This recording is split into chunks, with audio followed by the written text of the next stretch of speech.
Good evening tonight from Tel Aviv. We are here in Israel, a nation at war after that brutal surprise attack by Hamas. The worst attack on Israel in 50 years. Hamas militants coming in by land, sea, and air, targeting civilians. Horrific acts of brutality just now coming to light. Tonight, Israel vowing vengeance, calling up 300,000 military reserves, already hammering Hamas targets in Gaza, ordering a total siege of Gaza. But with this retaliation comes the new threat from Hamas tonight, that they will kill the 100 hostages in Gaza one by one on video before the world if the attacks continue. The death toll mounting on both sides tonight, at least 900 dead here in Israel, 11 Americans among them, and nearly 700 now dead in Gaza. Tonight, Israel waging a fierce bombardment of Gaza, cutting off power, water, electricity. Hundreds of apartments and homes destroyed, including at least 3 mosques. Israeli military vehicles now moving into position along the border with Gaza. And all day today, we witnessed Hamas still firing missiles into Israel. We heard the rockets here in Tel Aviv and the air raid sirens, our teams forced to shelter for a time as they report from communities along the border with Gaza. Tonight, we also learned 100 bodies were found just today in a small farming town. Images circulating online showing Hamas militants arriving on motorbikes and dragging hostages through the streets there. More than 260 people were killed at a music festival, thousands of young people running from the gunmen. And the haunting images of the hostages being taken by Hamas. And tonight, the real fear: how does Israel retaliate without risking the lives of those hostages? Among them, a wife and her 2 young daughters. They were visiting their grandmother, that wife calling her young husband right there as the militants moved in. The call then dropped out. That husband telling me he then recognized his wife in video being taken by hostage by the militants. What he told me about that phone call right here tonight.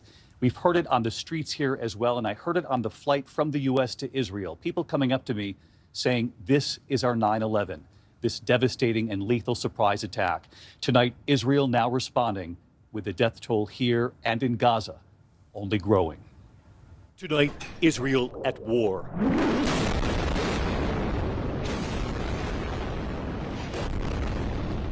Hundreds of Israeli rockets pounding Gaza for hours. Retaliation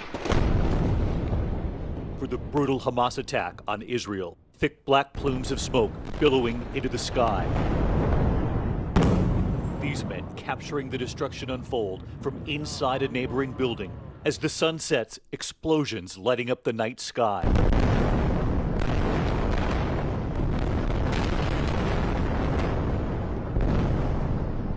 130 targets in just 3 hours.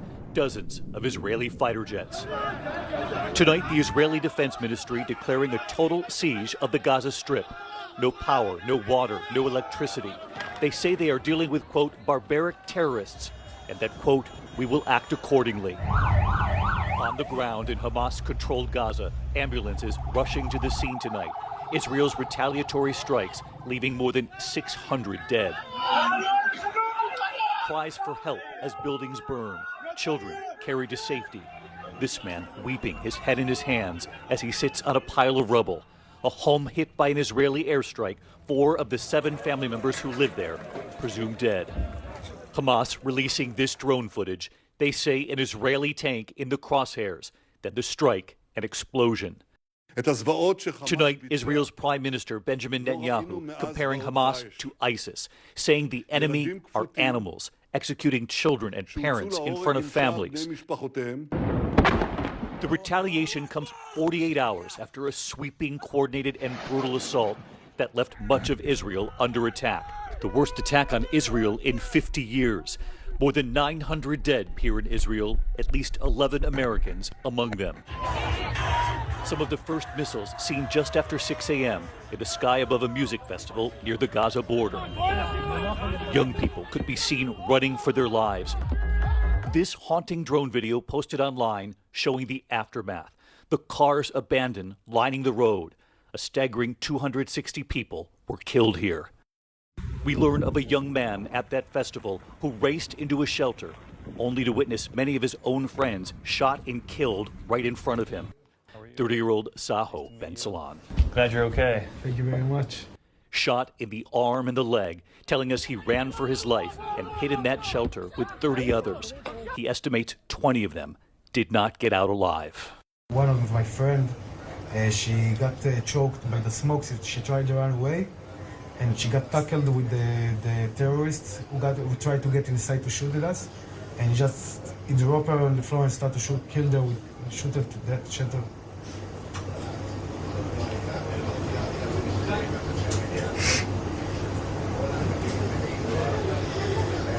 He shoot her dead.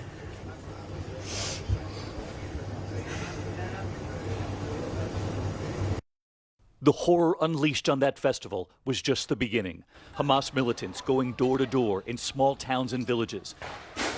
Witnesses say they were killing indiscriminately, leaving bodies in the street, some shot in their cars. And witnesses say in homes where they didn't kill, they took hostages, mothers and children, seniors, dragged away, taken back to Gaza. Yoni, I'm David. Thank you for having us.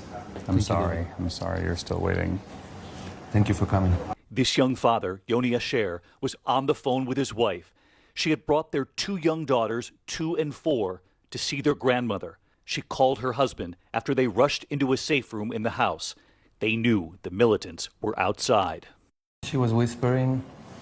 I didn't hear background. Didn't hear the girls. She was frightening. And when the call disconnected, I just couldn't do anything. I just went down on the floor like this on my knees, couldn't feel my legs, and tried to hope for the best. The call drops. He had no idea what happened to his wife and children until this video. Yoni says this is his wife, Duran. He watches as militants start to cover his wife's head. He sees a flash of one of his daughters. I recognized them immediately, and I saw the video twice. In the second time, I couldn't watch anymore because I melted down. I didn't know what to do. I couldn't believe this is happening to me. It was a nightmare. It was the worst possible scenario. He has not heard from his wife since. Her cell phone now pings from Gaza. He is terrified for her and for his daughters. The phone is in Khan Yunis, which is inside Gaza. And at that point, I really feared that she'd been taken too. She'd been taken, yeah. This is your firstborn? This is my... He shows me the photos of his family, the smiles, the girls in their dresses, a father proud to hold his daughter. These are their drawings, their little play kitchen, and their shoes right where they left them. Tonight, Israel says there are at least 100 hostages being held in Gaza. And Hamas is now warning tonight that they will start executing Israeli hostages if the bombing continues without warning. They say some of the hostages are already dead. What's your message to those who took your wife and daughters? My message to them is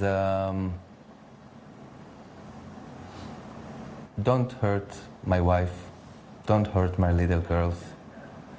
Show some decency. Show some respect. And tonight, as Israeli soldiers now amass at the border with Gaza, a young Israeli commander will not be there. He was one of the first to respond when the Hamas attacks began. 20-year-old military commander Yuval Patiev. Hi, I'm David. Good to meet you. He watched as the militants charged toward him. He says they put a bomb under the tank. One terrorist climbed under the tank. He put an explosive bomb right under my seat. So when he blew it, I flew like in the air. At the moment, I knew that I broke my leg. So I told my commander that he should take my tourniquet and should put it on the... You asked them to put your tourniquet on you. Yeah, I just opened the gate and told him to put it right here. And did you think you could lose your leg? Yeah, I did, but I just did what they trained us. His leg shattered and bleeding. Yuval says they were under attack, trapped in that tank for hours. He can still see their faces. You look at them and how could you do this to someone? Like, all they saw was hate and trying to murder you.